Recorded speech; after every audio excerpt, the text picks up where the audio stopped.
ونصلی علی رسولہ الکریم اما بعد فاعوذ باللہ من الشیطان الرجیم بسم اللہ الرحمن الرحیم وما تنفقوا من خیر یوفى الیکم وانتم لا تظلمون صدق اللہ العظیم غوث اعظم ومن بے سر و ساما مدد قبلہ دین مدد کعبہ امام مدد بگرداب ولا افتاد کشتی ضعیفانو شکستارہ تو پشتی بحق حضرت خواجہ عثمان مدد کن یا معین الدین چشتی مدد کن یا معین الدین چشتی مدد کن یا معین الدین چشتی سرورہ شاہ کریمہ دستگیرہ اشرفہ حرمت روح پیمبر یک نظر کن سوئے ماں یک نظر کن سوئے ماں یک نظر کن سوئے ماں۔ آئیے کچھ معروضات پیش کرنے سے قبل ہم اور آپ مل کر مصطفیٰ جان رحمت محمد عربی ارواحنا فدا صلی اللہ تعالیٰ علیہ وسلم کی بارگاہ میں اپنی غلامی کا ثبوت دیتے ہوئے جس طریقے سے میں پڑھا ہوں آپ بھی میرے ساتھ مل کر باادب آواز بلند پڑھیں۔ الصلاۃ والسلام علیک یا رسول اللہ، الصلاۃ والسلام علیک یا حبیب اللہ،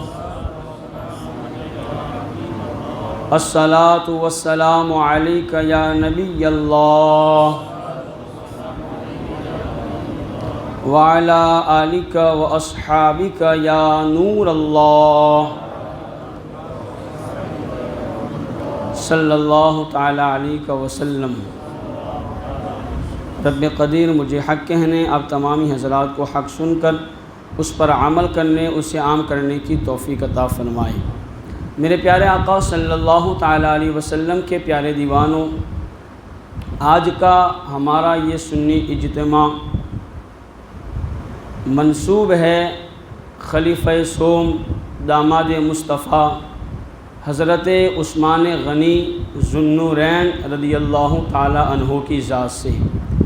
آج کا جو دن گزرا ان کے عرس مبارک کا دن گزرا، تو انشاءاللہ ان کی ذات کے حوالے سے کچھ باتیں آپ کی بارگاہ میں پیش کرنے کی کوشش کروں گا۔ آپ دیکھیں کہ انسانی عادتوں میں سخاوت یعنی اللہ کے دیے ہوئے مال میں سے اللہ کی راہ میں خرچ کرنا، لوگوں کی مدد کرنا، غریبوں کی مدد کرنا، یتیموں کا سہارا بننا، یہ اللہ کو بھی پسند ہے، اللہ کے رسول صلی اللہ علیہ وسلم کو بھی پسند ہے۔ اور انسان کی فطرت بھی یہ ہے کہ آپ دیکھیں جو بندہ سخی ہوتا ہے تو وہ لوگوں کے دلوں کے قریب ہوتا ہے، معاشرے میں اس انسان سے لوگ محبت کرتے ہیں جو بہت زیادہ سخی ہوا کرتا ہے، اور جو کنجوس ہوتا ہے لوگ اس سے دور رہتے ہیں۔ اگر سفر میں بھی کسی کو جانا ہو تو وہ دیکھتا ہے کہ سخی بندہ کون ہے۔ جب کسی سخی کے ساتھ کوئی بندہ جانا چاہتا ہے تو اسے کوئی ٹینشن نہیں رہتی، چونکہ وہ سمجھتا ہے کہ اس کے ساتھ جاؤں گا تو انشاءاللہ میرا سفر کا سارا خرچ یہ بندہ اٹھائے گا اور مجھے کوئی تکلیف نہیں ہوگی۔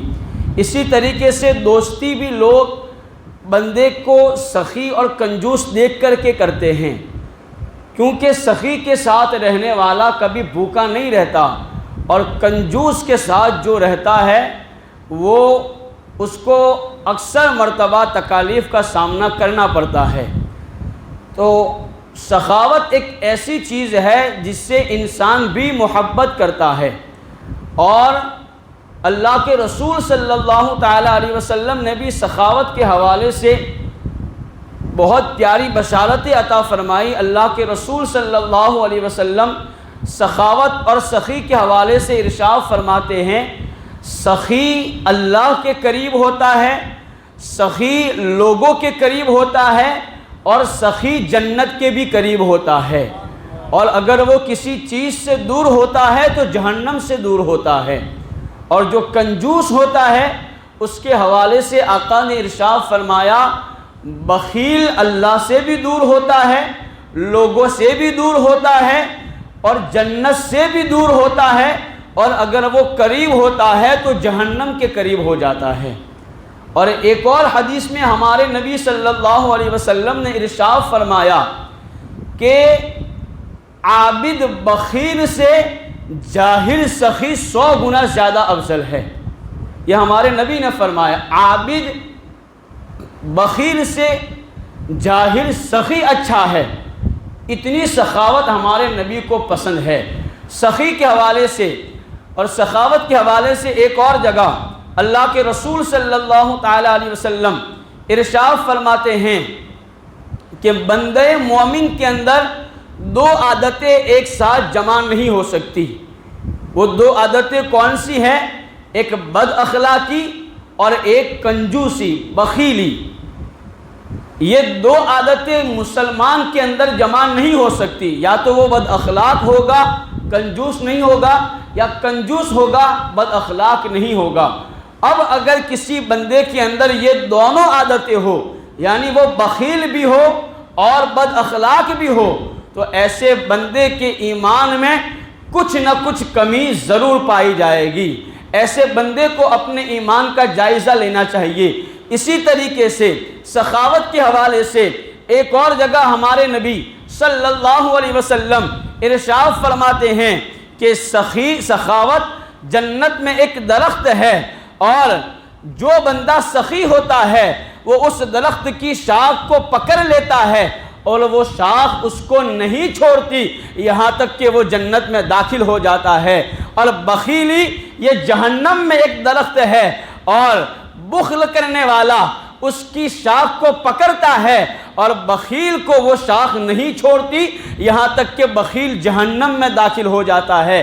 اس سے ہمیں یہ احساس کرنا چاہیے کہ سخاوت اللہ کو کتنی پسند ہے اور بخیلی سے اللہ کس قدر ناراض ہوتا ہے۔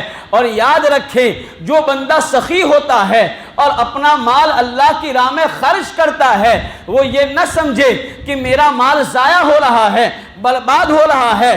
سخی کے ساتھ اللہ نے یہ وعدہ فرمایا ہے، وَمَا تُنْفِقُوا مِنْ خَيْرٍ يُوَفَّ إِلَيْكُمْ وَأَنْتُمْ لَا تُظْلَمُونَ، یعنی اللہ کے دیے ہوئے میں سے تم بھلائی کے ساتھ جو خرچ کرتے ہو، اللہ اس کا تمہیں پورا بدلہ عطا فرمائے گا۔ دنیا میں بھی تمہیں اس کا بدلہ ملے گا اور آخرت میں بھی اس کا بدلہ ملے گا۔ وَأَنْتُمْ لَا تُظْلَمُونَ، اور تمہارے ساتھ ظلم نہیں کیا جائے گا، یعنی تمہیں اس کا پورا بدلہ اللہ کے وعدے کے مطابق دیا جائے گا۔ اللہ کا وعدہ کیا ہے؟ اللہ ایک جگہ وعدہ کرتے ہوئے ارشاد فرماتا ہے، مَنْ جَاءَ بِالْحَسَنَةِ فَلَهُ عَشْرُ أَمْثَالِهَا، جو ایک نیکی کرے گا اللہ اس کو 10 گنا زیادہ عطا فرمائے گا۔ اور قرآن میں ایک جگہ اللہ نے ایک کے بدلے 700 گنا زیادہ دینے کا وعدہ فرمایا ہے۔ مَثَلُ الَّذِينَ يُنْفِقُونَ أَمْوَالَهُمْ فِي سَبِيلِ اللَّهِ كَمَثَلِ حَبَّةٍ أَنبَتَتْ 7 سَنَابِلَ فِي كُلِّ سُنبُلَةٍ 100 حَبَّةٍ۔ اس آیت کریمہ کے ذریعہ اللہ نے فرمایا کہ جس طریقے سے مفہوم بیان کر دوں، اللہ نے فرمایا جب کسان ایک دانہ زمین میں ڈالتا ہے، اس سے جب پودا نکلتا ہے تو 60 بالیاں نکلتی ہے، دانے ہوتے ہیں۔ زمین میں ایک دانہ ڈالا تھا لیکن نکلتے 700 ہیں، بلا تشبیہ بلا تمثیل۔ اگر بندہ ایک خرچ کرتا ہے اللہ اس کو 700 گنا زیادہ عطا فرماتا ہے۔ واللہ واسع علیم، اللہ وسعت والا علم والا ہے، اللہ چاہے تو اور زیادہ عطا فرمائے۔ یہ اس کی سخاوت کے حوالے سے میں نے آپ کے سامنے یہ حدیثیں اور آیتیں پڑھی، اس سے ہمیں احساس ہو جانا چاہیے کہ سخاوت یہ اللہ کو کتنی پیاری ہے۔ ایک اور حدیث میں اللہ کے رسول صلی اللہ علیہ وسلم ارشاد فرماتے ہیں، بندہ اگر دنیا میں چند کھجوریں بھی صدقہ کرتا ہے، قیامت کے دن وہ کھجوروں کا ثواب احد پہاڑ کے برابر ہو جائے گا۔ آپ غور کریں، چند کھجوروں کا ثواب احد پہاڑ کے برابر ہے، تو پھر اس عثمان غنی کی شان کا عالم کیا ہوگا جنہوں نے صرف چند کھجوریں نہیں بلکہ سینکڑوں غلاموں کو آزاد کروایا ہے، جنہوں نے ہزاروں اونٹوں پر مدینہ کے غریبوں کے لیے گیہوں کو صدقہ کیا ہے، جنہوں نے کبھی پانی خرید کر مسلمانوں میں صدقہ کیا ہے، جنہوں نے کبھی زمین خرید کر اللہ کے نام پر مسجد میں وقف کی ہے، جنہوں نے ہر لمحہ لوگوں کی مدد کی ہے، اس عثمان غنی کی شان کا عالم کیا ہوگا۔ آؤ میں تمہیں سخاوت کی حدیث سے سنانے کے بعد عثمان غنی رضی اللہ تعالی عنہ کی سخاوت کے حوالے سے کچھ واقعات آپ کی بارگاہ میں ذکر کروں، تاکہ آپ کو پتہ چلے کہ آج ہم جس ذات کے حوالے سے، جس ذات کو منسوب کر کے اپنا اجتماع کر رہے ہیں، ان کی سخاوت کا عالم کیا تھا۔ اللہ اکبر۔ حضرت عثمان غنی رضی اللہ تعالی عنہ کی سخاوت کے حوالے سے روایتوں میں آتا ہے کہ حضرت ابو بکر صدیق رضی اللہ تعالی عنہ کے دور خلافت میں قحط پڑ گیا۔ جب قحط پڑا تو لوگ حضرت ابو بکر صدیق رضی اللہ تعالی عنہ کی بارگاہ میں حاضر ہوئے اور آ کر کے انہوں نے عریضہ پیش کیا کہ اے امیر المؤمنین، بارش نہ ہونے کی وجہ سے سوکھا پڑ گیا ہے، لوگوں کے گھروں سے کھانے کا سامان ختم ہو رہا ہے، آپ کوئی انتظام فرمائے۔ حضرت ابو بکر صدیق رضی اللہ تعالی عنہ نے ارشاد فرمایا، جاؤ اور صبر کرو، صبر کے سوا ہم کیا کر سکتے ہیں۔ اللہ اکبر۔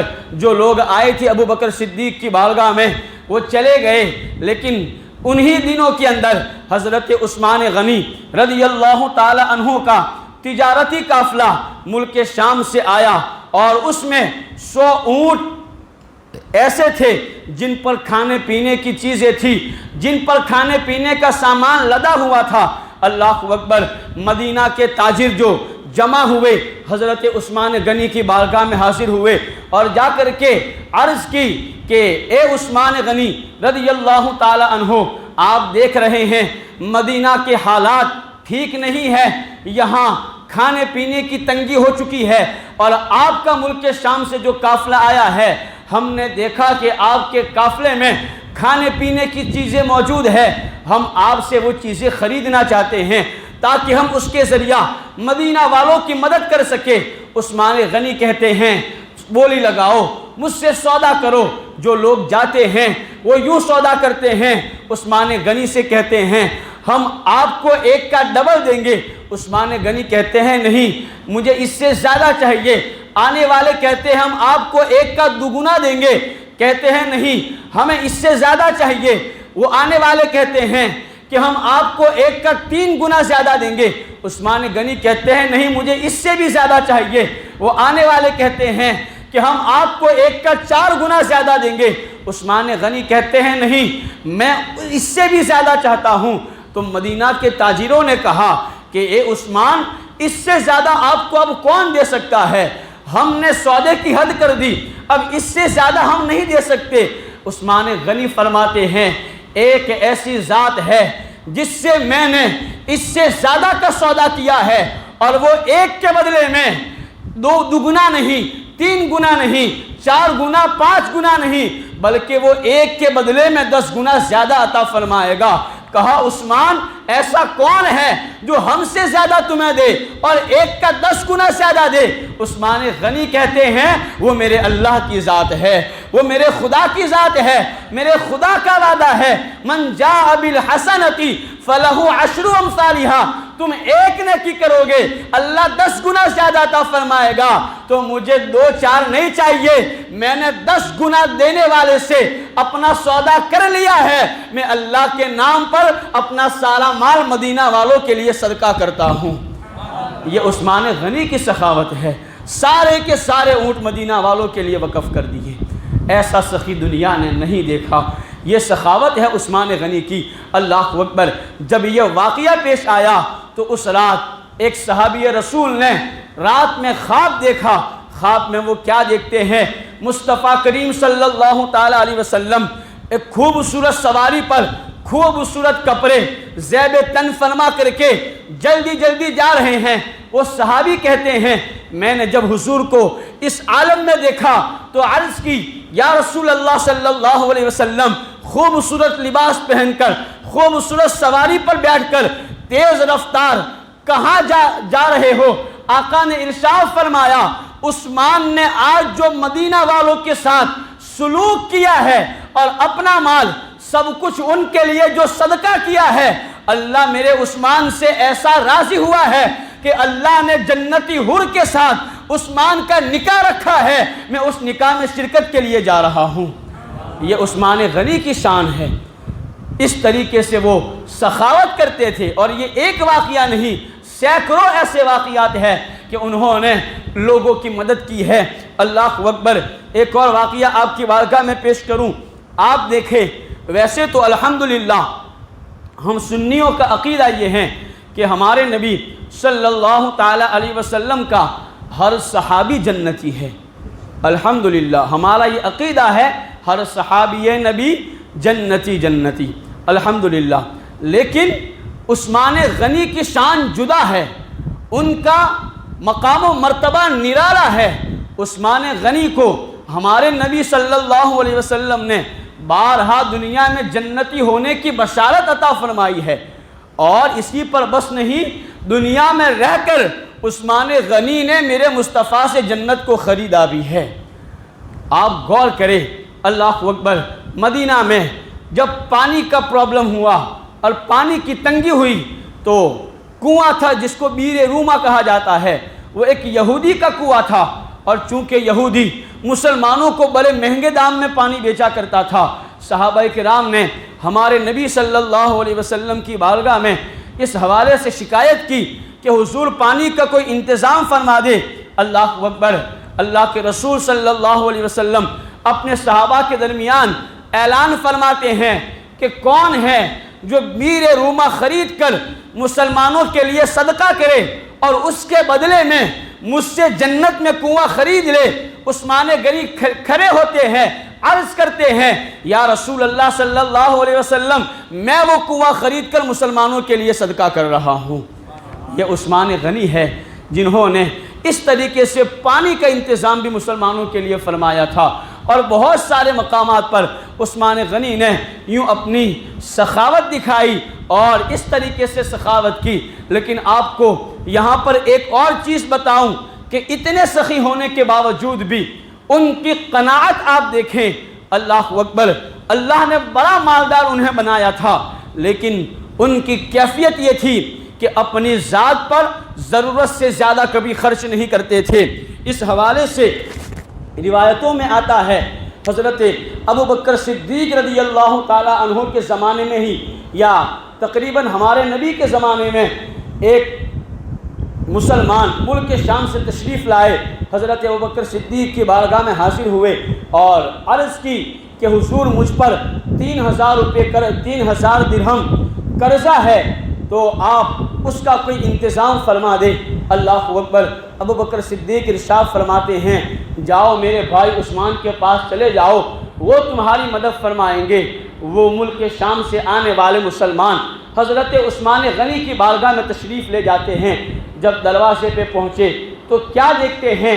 عثمان غنی کے گھر سے ڈانٹنے کی آواز آ رہی تھی۔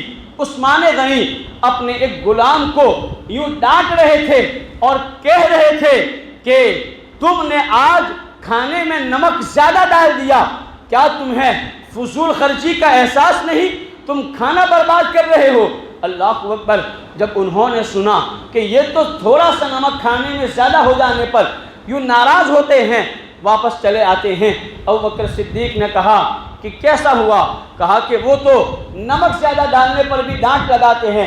کہا تم جاؤ، وہ تمہاری مدد فرمائیں گے۔ اللہ اکبر۔ وہ تشریف لے جاتے ہیں۔ پھر آپ نے سنا کہ حضرت عثمان غنی اپنے بیٹے کو ڈانٹ رہے تھے اور کہہ رہے تھے کہ تم دودھ میں شہد ڈال کر کے دودھ پی رہے ہو، صرف دودھ میٹھا ہے، کیا یہ کافی نہیں تھا؟ تو تم اس کو مزید میٹھا کرنے کے لیے اس میں شہد ڈال کر کے دودھ پی رہے ہو۔ اپنے سگے بیٹے کو یوں ڈانٹ رہے تھے۔ اللہ اکبر۔ جانے والے کو بڑی حیرت ہوئی کہ جو اپنے بیٹے کو دودھ میں شہد ڈالنے پر یوں ڈانٹ رہا ہے، وہ میری کیا مدد کرے گا؟ لیکن پھر بھی وہ عثمان غنی کے پاس تشریف لے جاتے ہیں، عثمان غنی سلام کرتے ہیں، پھر دسترخوان بچھا کر ان کو بہترین کھانا کھلاتے ہیں، پھر پوچھتے ہیں کہ کیسے آنا ہوا؟ کہا حضور مجھ پر 3000 درہم قرضہ ہے، حضرت ابوبکر صدیق نے مجھے آپ کی بارگاہ میں بھیجا ہے۔ عثمان غنی اپنے غلام سے ارشاد فرماتے ہیں، غلام کو آرڈر دیتے ہیں، غلام جاتا ہے اور ایک اونٹ لے کر کے آتا ہے جس پر کھانے پینے کا سامان تھا۔ وہ اونٹ عثمان غنی اپنے اس ساتھی کو عطا کر دیتے ہیں اور پھر 3000 نہیں بلکہ 6000 درہم اس کو عطا فرماتے ہیں۔ وہ کہتا ہے کہ حضور صرف 3000 کی ضرورت ہے۔ عثمان غنی کہتے ہیں 3000 اپنا قرضہ ادا کر دینا اور 3000 اپنے اہل و عیال پر خرچ کر دینا۔ یہ عثمان غنی کی سخاوت ہے۔ اس طریقے سے سخاوت کرتے تھے، لیکن اپنا معاملہ آئے تو دودھ میں شہد ملانے پر بھی وہ غصہ ہو جایا کرتے تھے۔ اس سے پتہ چلتا ہے اللہ نے اتنا دیا تھا لیکن آپ نے کبھی فضول خرچی نہیں کی۔ لیکن آج ہماری کیا کیفیت ہے؟ تھوڑا سا مال آ جائے تو فضول خرچی عام ہو جاتی ہے۔ ہم الٹی سیدھی جگہ اپنے پیسے اڑا دیتے ہیں، کبھی دوستوں کی پارٹی کر دیتے ہیں، کبھی شادیوں میں ناچ گانے کے فنکشن رکھ کر کے پیسہ برباد کر دیتے ہیں، الٹی سیدھی رسموں کے اندر لاکھوں کروڑوں ہم اڑا دیتے ہیں۔ خدا را ایسا نہ کرے۔ فضول خرچی کرنا بھی یہ اللہ کی نعمتوں کی ناشکری ہے۔ اگر نعمتوں کی ناشکری کرو گے تو نعمتوں کا زوال آ جائے گا۔ اس لیے ہمیشہ اللہ کا شکر ادا کرو۔ اللہ نے نعمتیں دی ہے تو لوگوں میں ضرور سخاوت کرو، لیکن فضول خرچی نہ کیا کرو۔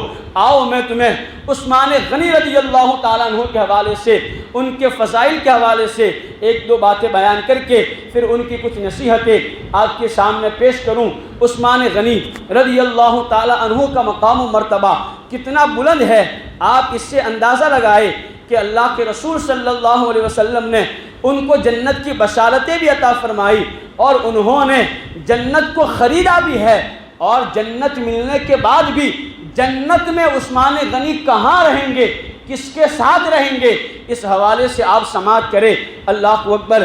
ایک موقع پر نبی کریم صلی اللہ علیہ وسلم نے حضرت سیدتنا عائشہ صدیقہ رضی اللہ تعالیٰ عنہ سے فرمایا کہ کیا میں تمہیں خوشخبری نہ دوں؟ انہوں نے عرض کی کہ کیوں نہیں یا رسول اللہ صلی اللہ علیہ وسلم؟ ارشاد فرمائے کیا خوشخبری ہے؟ آقا نے ارشاد فرمایا تمہارے والد ابوبکر صدیق رضی اللہ تعالی عنہ جنتی ہے، اور وہ جنت میں جن کے ساتھ رہیں گے وہ حضرت ابراہیم علیہ السلام کے ساتھ ہیں۔ تمہارے بابا حضرت ابوبکر صدیق جنت میں حضرت ابراہیم کے ساتھ رہیں گے۔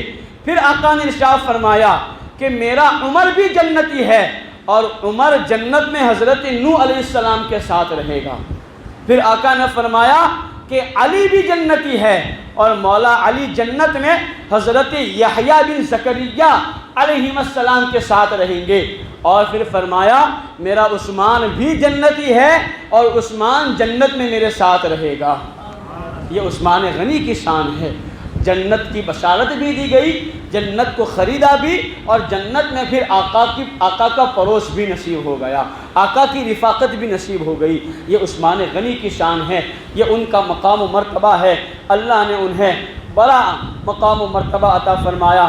ان کی سخاوت کے حوالے سے بے شمار واقعات ہے، مگر وقت کی قلت کو مد نظر رکھتے ہوئے اخیر میں ان کی کچھ نصیحت کی باتیں آپ کی بارگاہ میں پیش کروں تاکہ ہماری بھی کچھ اصلاح ہو جائے۔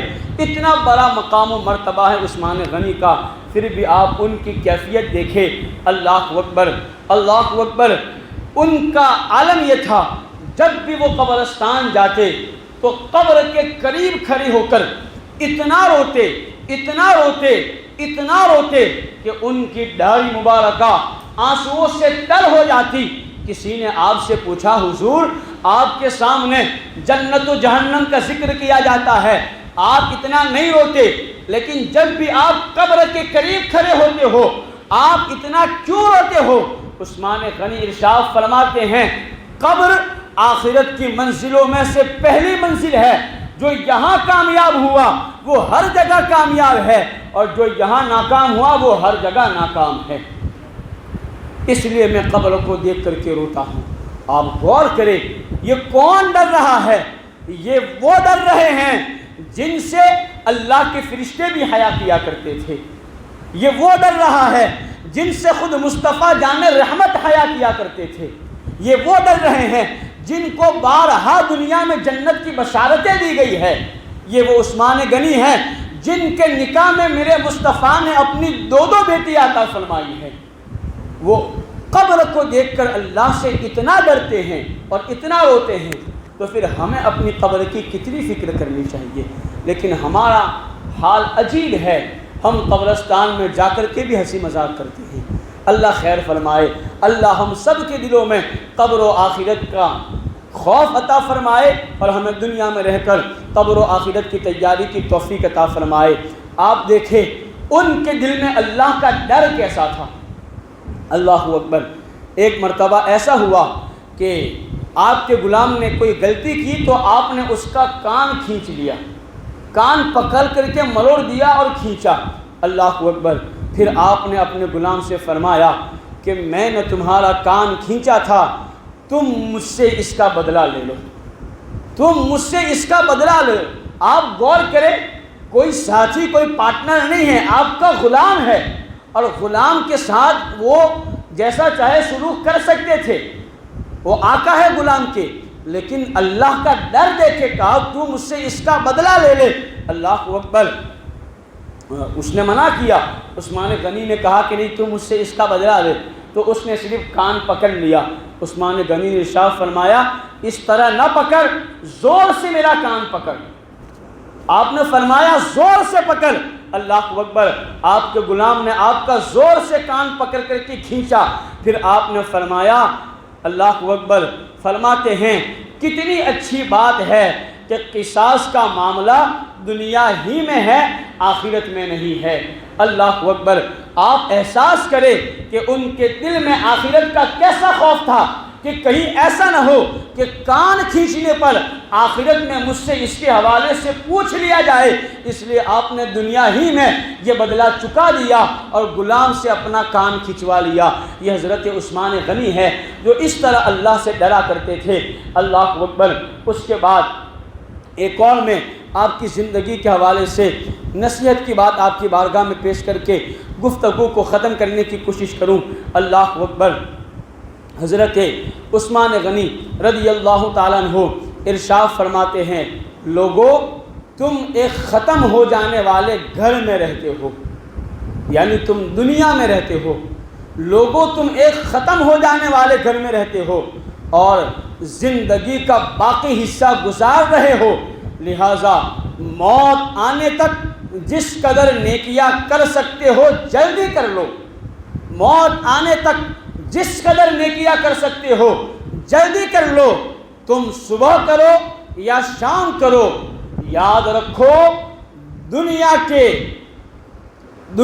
دھوکے کے اندر لپٹی ہوئی ہے، دنیا دھوکے میں لپٹی ہوئی ہے، لہٰذا دنیا کی زندگی ہرگز تمہیں دھوکہ نہ دے، اور بڑا فریبی ہے شیطان، وہ ہرگز تمہیں اللہ کے حلم کی وجہ سے فریب میں نہ ڈالے، وہ ہرگز تمہیں اللہ کے حلم کی وجہ سے فریب میں نہ ڈالے۔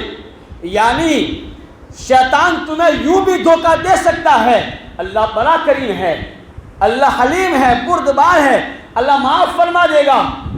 شیطان تمہیں یہ دھوکہ دے کر کے گناہوں میں مبتلا نہ کر دے، اس لیے دنیا اور شیطان کے دھوکے میں نہ آنا، بلکہ زندگی تمہاری جتنی بچی ہے جتنا زیادہ ہو سکے نیکیاں کر لو، تاکہ قیامت کے دن پھر شرمندگی کا منہ نہ دیکھنا پڑے۔ یہ عثمان غنی کی نصیحتیں ہیں، ہمیں چاہیے کہ ان کی ان نصیحتوں پر عمل کرنے کی کوشش کرے۔ عثمان غنی رضی اللہ تعالی عنہ کو اللہ نے بڑی نرالی شان عطا فرمائی۔ سارے نبیوں کے بعد انسانوں میں تیسرے نمبر پر حضرت عثمان غنی کا مقام و مرتبہ ہے۔ یہ عثمان غنی کی شان ہے، اور یہ ان کی واحد شان ہے کہ حضرت آدم سے لے کر حضرت عیسیٰ تک کوئی ایسا شخص نہیں آیا جس کے نکاح میں کسی نبی کی 2 بیٹیاں ہو. یہ تنہا حضرت عثمان غنی کی ذات ہے اور ان کی شان ہے کہ ہمارے نبی یعنی نبیوں کے نبی امام الانبیاء کی 2 بیٹیاں یک کے بعد دیگر عثمان غنی کے نکاح میں آئی ہے. یہ عثمان غنی کی شان ہے. اللہ نے آپ کو نرالی شان عطا فرمائی. اللہ کریم کی بارگاہ میں دعا ہے اللہ تعالی ہم سب کو عثمان غنی کی حیا کا صدقہ عطا فرمائے, عثمان غنی کی سخاوت کا صدقہ عطا فرمائے, عثمان غنی کے خوف خدا کا صدقہ عطا فرمائے, اور ان کی زندگی پڑھ کر ہمیں ان کی زندگی کے مطابق اپنی زندگی گزارنے کی اللہ توفیق عطا فرمائے. عثمان غنی کے فیضان سے اللہ ہم سب کو مالا مال فرمائے. استغفر اللہ ربی من کل ذنب واتوب الیہ وما علینا الا البلاغ. السلام علیکم. صلاۃ والسلام.